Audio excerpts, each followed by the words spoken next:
আসসালামু আলাইকুম ভিউয়ার্স, সবাই কেমন আছেন?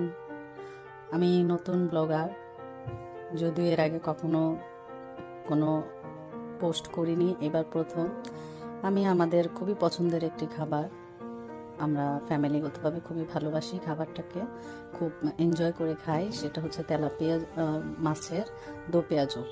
এটাতে হচ্ছে টমেটো, পেঁয়াজ বেশি করে দিয়ে আমরা লবণ, মরিচ, কাঁচা মরিচ, শুকনো মরিচের গুঁড়ো, ধনিয়া পাতা, একটু ধনিয়ার গুঁড়ো, হচ্ছে হালকা একটু জিরার গুঁড়ো দিয়ে খুব সুন্দর করে আদা রসুন বাটা দিয়ে একটু কষিয়ে নিই। কষিয়ে নেওয়ার পরে আমরা ভাজা মাছগুলো দিয়ে এপিট ওপিট করে তেলটা বের না হওয়া পর্যন্ত আমরা চুলায় রেখে দিই।